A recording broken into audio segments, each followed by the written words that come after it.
Eu recebo para discutir sobre este assunto aqui no nosso estúdio as advogadas Maristela Basso e Gabriela Priolo Della Vedova, que falam mais sobre a internação compulsória de dependentes químicos.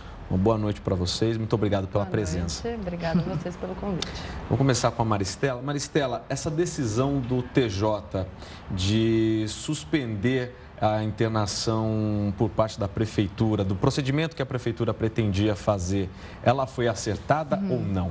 Na verdade, a decisão não é pedindo que a prefeitura faça, pelo contrário, é dizendo, olha, isso, o Poder Judiciário não tem que se manifestar sobre isso nesse processo que a gente vinha, nós, o Poder Judiciário vinha se manifestando. Por um lado, é muito bom, porque isso é verdade, o Poder Judiciário não tem que se imiscuir nas funções do Executivo. O Executivo tem obrigação, por força da Constituição, porque senão ele estaria se omitindo, seria uma omissão inconstitucional, se ele não fosse lá e não resolvesse o problema das pessoas, tanto o problema de segurança como o problema dos doentes. Então, essa decisão foi acertada. Agora, se a Prefeitura quer propor uma nova ação, ela poderá propor com as mesmas bases ou em outras bases. Se ela não quiser propor, ela poderá agir também da mesma forma, porque foi uma decisão que, de uma certa forma, liberou a Prefeitura, na sua competência de executivo, de continuar com o seu projeto, com o seu programa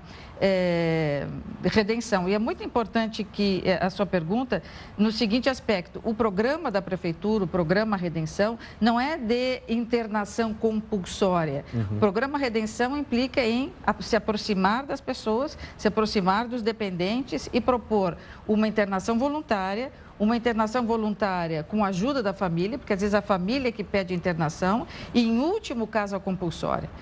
E o que se tem visto com a história do programa que vem desde o programa Recomeçar do governo do Estado de São Paulo e agora com a ajuda do programa municipal Redenção, é que a internação compulsória é a que menos acontece, porque a voluntária e a voluntária com a ajuda da família são as mais frequentes, as mais comuns. Gabriela? Eu vejo a situação de uma maneira um pouco diferente.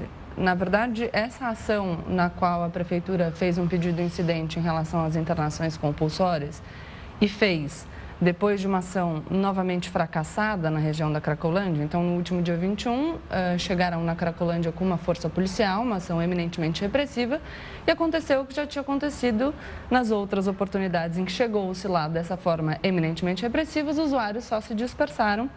Eu tenho relatos de prisão de traficantes, mas aí posso entrar no mérito de que traficantes foram presos, qual é o grau dessas pessoas na escala do tráfico, porque eu tenho pessoas ali que, obviamente, vendem para sustentar o próprio uso, e aí são também pessoas doentes, que estariam inseridas no âmbito de atenção e não do âmbito de repressão.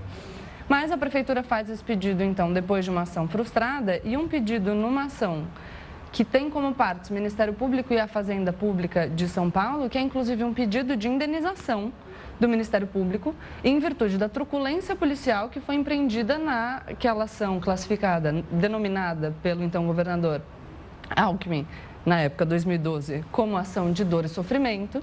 Então, em virtude dessa ação e da impossibilidade da polícia empreender esse tipo de ação contra os usuários, o Ministério Público faz um pedido de indenização para o Estado. Nesse contexto, a Prefeitura entra com uma petição incidente, o juiz de primeiro grau deferiu, e aí eu tenho até aqui a decisão do Tribunal de Justiça, mas deferiu com algumas considerações contraditórias. Ele, no momento, fala de interesse público, mas decreta o sigilo dos autos sob a justificativa de que a identidade das pessoas deveria ser preservada. Não tinha nenhuma pessoa identificada ali, é um pedido genérico. Depois fala que o que acontece na região da Cracolândia não pode passar impune aos olhos do Estado, porque é uma ação na qual, uma situação na qual se desenvolvem vários crimes e que, portanto, o Estado deveria se manifestar, para depois dizer sobre internação compulsória. A gente está falando de repressão ao traficante ou a gente está falando da internação do usuário? E aí, num juízo de mérito sobre a possibilidade ou não de se internar compulsoriamente uma pessoa numa situação crítica de uso de droga, essas possibilidades de internação, a voluntária, quando o paciente quer, a involuntária, quando o paciente não quer, mas a pedido da família ou por determinação médica, e a compulsória, que é por determinação do juiz, elas já são previstas na legislação como uma ação suplementar. Primeiro eu tenho que ter um tratamento ambulatorial, depois eu peço a internação, então isso já está previsto na lei. Inclusive, uma postura ativa dos agentes de saúde já está previsto numa portaria do Ministério da Saúde, a 122 de 2011, que fala sobre os consultórios de rua. Então, para internar como última hipótese, a gente já tem disposição legal, a gente não precisa fazer nenhum pedido para a Justiça. Desculpa te interromper, mas o que a Prefeitura queria fazer era uma espécie de força-tarefa e apreender esses usuários e forçosamente realizar exames e decidir se eles devem ou não ser internados com base nesses exames. Exatamente. O que a Prefeitura queria, na verdade, era um referendo quando necessariamente ela não precisava. Uma chancela da Justiça. Ela queria era fazer uma aliança com todas as instituições para dizer, olha, nós dessa vez nós vamos enfrentar esse problema. Porque é muito fácil a gente falar da Cracolândia em abstrato, no quentinho das nossas casas, né, no quentinho das nossas camas limpas. A Cracolândia é um gueto no qual as pessoas estão segregadas à morte. Né? A morte. Ali, se a gente penetrar na Cracolândia, nós vamos encontrar nos dutos dos esgotos fetos, bebês que foram paridos nas condições mais absurdas, e a Prefeitura não pode, nenhum Estado, né? O Estado, o município no caso, o governo do Estado, eles não podem conviver com essa realidade, porque, veja, de um lado tem a pressão da população, das pessoas que ali residem ou residem no entorno, ou até nós mesmos do entorno expandido, queremos ir, vir e ficar, e não podemos circular ali. Por outro lado, ali é cometido crime a céu aberto, crime, delitos, e crimes de morte, né? Porque ali as pessoas também são assassinadas. Ali o aborto é praticado, e por outro lado, ali as pessoas estão morrendo porque elas estão doentes. Então o Estado, o município, não podem ficar omissos. Na esteira do que você está comentando, Maristela, alguns movimentos sociais criticaram a ação do governo do Estado e da Prefeitura, inclusive afirmando que o que estava sendo realizado ali era uma obra de higienização social. Isso não é verdade. Você não enxerga desse jeito. Vamos examinar. É muito fácil a gente falar assim em abstrato. Vamos examinar os números. Vamos começar antes da administração Dória. Vamos falar dos 4 anos e meio do programa Recomeçar. Nos 4 anos e meio do programa Recomeçar, 13 mil pessoas foram abordadas. 13 mil, lá na Cracolândia. Sem que a Cracolândia fosse dispersada. Elas foram abordadas 13 mil pessoas. 11 mil foram retiradas ali, voluntariamente foram se tratar. 2 mil recusaram atendimento. 28 pessoas foram compulsoriamente internadas. Vamos falar de ontem só de ontem. Ontem foram mais ou menos 900 pessoas receberam aproximação das autoridades que lá estavam, do grupo que faz parte desse pool, dessa força-tarefa entre o governo e a Prefeitura. Cerca de 900. 600 aceitaram voluntariamente a internação. 300 disseram, nós não queremos. E não era o caso de internação compulsória. Da semana passada para cá, 5 mil pessoas foram aproximadas. Desde que começou essa, que as pessoas dizem, malfadada a operação do prefeito Dória. E que não foi. Sob a perspectiva humana, humanitária, de recuperação dessas pessoas, foi um sucesso. 5 mil pessoas foram abordadas. 3 mil pessoas disseram sim, eu quero ser internada. 2 mil pessoas disseram não. Então, foi um sucesso. Então, colocar para a Gabriela, você acha que houve uma higienização social, Você concorda com essas opiniões? Eu, na verdade, acho que eu nem preciso entrar no mérito da higienização, mas a doutora Maristela está dizendo mesmo que a aproximação dessas pessoas, uma aproximação pelos agentes de saúde, uma aproximação humana, fez com que várias delas decidissem por se internar. Portanto, eu tenho uma aproximação que não necessita de força, uma aproximação que incita ao diálogo, uma aproximação que incita o indivíduo a fortalecer a sua autonomia individual e, portanto, a atuar ativamente no seu processo de recuperação. Se o programa preza por esse tipo de aproximação, eu não preciso de uma autorização judiciária para eu coletar as pessoas na rua e submeter obrigatoriamente a uma avaliação médica. Então, se esse é o objetivo, se é se aproximar com cuidado e incitar o diálogo, então estamos de acordo. Agora, e aí a gente está falando da história da Cracolândia. Todas as outras ações que foram empreendidas lá, eminentemente repressivas, fizeram o que fez a ação do dia 21. Dispersaram os usuários, romperam com vínculos já criados pelos agentes de saúde que atuavam lá antes. Eu, antes de vir para cá hoje, eu fiz uma pesquisa, foi o tema do meu mestrado, a influência da repressão penal sobre o usuário de crack na busca pelo tratamento. Eu me tornei mestre em 2014 e eu trabalho nisso já desde 2012. E os artigos que eu publiquei de 2011 a 2014, eu poderia pegá-los da forma como eles foram redigidos em relação à ação, àquela ação da dor e sofrimento, e fazer a transposição para hoje, alterando só a data e o título e o nome do projeto. Porque o que foi feito no dia 21 é exatamente o que já foi feito no passado, com uma consequência desastrosa. E eu concordo com a doutora Maristela quando ela fala que é muito fácil discorrer sobre a Cracolândia do conforto das nossas casas. Eu, quando fui fazer a minha pesquisa, eu sou advogada de formação. Eu cursei umas disciplinas na psiquiatria da USP e participei de grupos de acolhimento de usuários de drogas. Frequentei também a Cracolândia.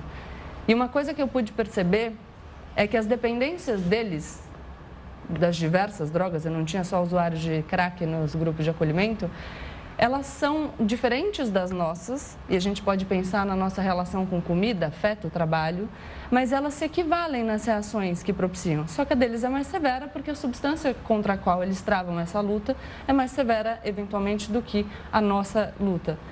E eu não conheço quem, diante de uma situação de dificuldade de lidar com alguma coisa, melhore, se fortaleça para lidar com um problema, com um dedo em rixo na cara, apontando aquela dificuldade. Essa pessoa mas não é essa a intenção doente, do programa, né? Bom, foi a intenção quando fizeram um pedido incidental para que as pessoas fossem recolhidas da rua e submetidas isso não é a uma verdade. internação Isso não está escrito na petição da Prefeitura. Onde é que isso está escrito na Prefeitura? Eu não tenho acesso à petição da Prefeitura, porque na 7ª Vara da Fazenda Pública os autos ainda não são acessíveis para quem não tem acesso ao processo. Mas em nenhum momento, nem seria, porque o trabalho do Programa Redenção é multidisciplinar, é feito por uma equipe de técnicos, psiquiatras, pedagogos, psicólogos, funcionários da Prefeitura, assistentes sociais, pessoas que lá se encontram. Não houve nenhuma... É bom que se fale isso, porque o rádio peão, né? A rádio carpete vai aumentando e a coisa acaba se espalhando pelo Brasil como se fosse, de fato, uma violência. O que se levou no dia 21... eles foram avisados, porque todas as pessoas foram cadastradas, avisadas, que as barracas seriam retiradas. O que houve, sim, e se sabe, houve sabotagem dos próprios traficantes que, sabendo que a Prefeitura iria lá retirar e as pessoas sendo avisadas com antecedência que aquilo seria, sim, os barracos, as construções clandestinas, os hotéis clandestinos, onde as pessoas ficavam, aquilo tudo seria colocado no chão, porque uma nova região brotaria dali. Houve sabotagem, sim, dos próprios traficantes, de pessoas que não têm nenhum interesse para que aquele local seja desbaratado. Houve sabotagem, isso ficou fora do controle da Prefeitura, mas em nenhum momento é a intenção de nenhum daqueles profissionais arrancar aquelas pessoas de lá. Mas nem seria possível com o Ministério Público que nós temos, com a sociedade atenta, e nem faz parte da filosofia, nem da secretaria, de nenhuma secretaria do Estado e nenhuma secretaria do município. O que se quer é salvar aquelas pessoas. Vejam, essas pessoas têm uma pulsão de morte. O crack não é, eu acho que aí a colega sabe até melhor, porque é mais estudiosa do assunto, é muito diferente o dependente da maconha, da cocaína, do dependente da heroína e do dependente do crack. É muito diferente. Lá nós temos um gueto de dependentes de crack. Esse indivíduo, esse menino, essa menina, essa moça, esse senhor, essa senhora, tem uma pulsão de morte absurda. O que precisa? É preciso cortar essa pulsão de morte para que, de alguma maneira, entre uma pulsão de vida. Isso é preciso um tratamento, sim, isso é preciso uma intervenção.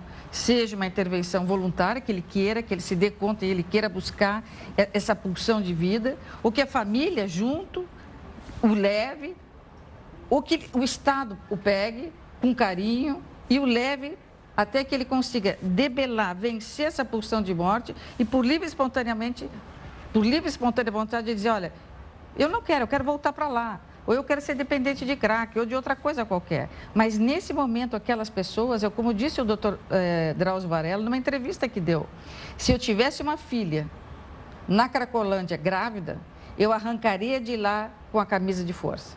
Por quê? Porque isso é o que a gente faz em legítima defesa das pessoas que amamos. Eu queria perguntar para a Gabriela, em relação a tudo isso que a gente está debatendo aqui, essa ação da polícia e do governo e querer acabar com a Cracolândia, o espaço físico ali, ela realmente não teria que acontecer? Não era necessário que isso acontecesse, uma vez que aquelas pessoas estavam envolvidas num meio onde havia muita droga e pessoas dependentes, um lugar onde há uma oferta grande de droga, dificilmente vão querer sair, é mais difícil de tirar elas dali e elas continuarem no vício?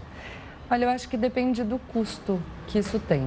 Então, hoje em dia é fácil conseguir droga em qualquer lugar. As pessoas estão a 300 metros da Cracolândia e elas continuam conseguindo, tendo acesso à droga. Elas não param de ter acesso à droga porque aquele espaço físico foi desmantelado.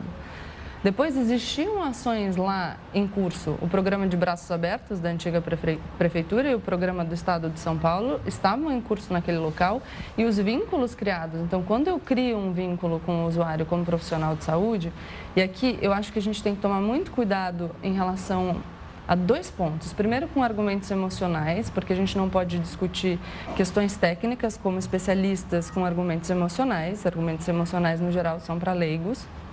Depois, acho que a gente tem que tomar muito cuidado em falar sobre questões eminentemente médicas. Então, eu não me sinto de jeito nenhum confortável para dizer sobre pulsão de morte ou pulsão de vida ou qual o grau de dependência de determinada pessoa submetida à minha avaliação, porque eu não sou médica, nem profissional de saúde de outra especialidade para fazer essa avaliação. O que eu acho é que a ação da polícia para combater o tráfico naquele local compromete demais as ações que já estavam sendo empreendidas em relação aos usuários, que são as pessoas com as quais nós devemos ter mais atenção. Esse é o objetivo da política. E aqui vale dizer ainda uma coisa, a Lei 11.343 de 2006, a Lei de Drogas, embora diga que em relação ao usuário de drogas o que se pretende é atenção e reinserção social, permanece criminalizando a conduta do porte para uso. Então, estamos ali diante de um contexto de criminalidade de tráfico e de porte para uso. O porte para uso de drogas no Brasil ainda é crime, recurso extraordinário, ainda pendente de julgamento no Supremo Tribunal Federal, agora com o ministro Alexandre de Moraes, pelo pedido de vista do ministro Teori Zavascki. A doutora Maristela falou também sobre o crack como uma droga muito mais danosa que a maconha e citou o exemplo da heroína. E aqui a gente pode fazer um paralelo. Portugal era um país que tinha um problema significativo com a heroína. E aí adotou uma política de descriminalização do porte para uso e hoje o Estado fornece a metadona como uma política de redução de danos. E eu tenho um sucesso significativo em relação à diminuição dos usuários de heroína. Então, acho que a gente precisa aqui, primeiro, estabelecer de fato quais são os nossos objetivos. Então, eu ouço um discurso agora de que a prefeitura quer um diálogo, quer se aproximar e que a coisa tem a ver com atenção, mas o que eu vi foi a tropa de choque chegando na Cracolândia, expulsando todo mundo de lá, aos berros, com bala de borracha e bomba de efeito moral. Então, isso foi o que eu vi. Depois ouço que o programa tem objetivos muito bem traçados e ouvi também que esses objetivos foram atropelados por uma ação precipitada da Prefeitura de São Paulo, que foi essa ação policial. E aí depois um pedido às pressas relacionado a uma internação compulsória em massa. Na verdade, a internação não seria em massa, mas as pessoas sem nenhuma individualização. A Prefeitura teria a possibilidade de captá-las nas ruas e submetê-las a uma avaliação médica obrigatória. E aqui fica até a sugestão para a Prefeitura de São Paulo, como eu disse, no Tribunal de Justiça do Estado de São Paulo, a decisão do agravo ela é pública, porque o sigilo dos autos ele foi levantado, mas no primeiro grau eu tentei acessar hoje, identificada no sistema do tribunal, e não é possível visualizar a petição da Prefeitura. Então, se a Prefeitura quiser mostrar de fato que o que pediu não foi genérico, que disponibilize, então, para que as pessoas tenham conhecimento. Tá certo. Muito obrigado pela sua participação, Gabriela. Muito obrigado pela sua participação, Maristela. Eu sei que o assunto é polêmico, é amplo. Se a gente pudesse, ficaria mais tempo aqui discutindo, mas deu para o pessoal de casa, quem acompanha o Jornal da Record News, poder formar uma opinião sobre essas opiniões, em alguns momentos divergentes de vocês duas. Agradeço mais uma vez a participação aqui no nosso debate. Eu que agradeço. Obrigada. Obrigada a você.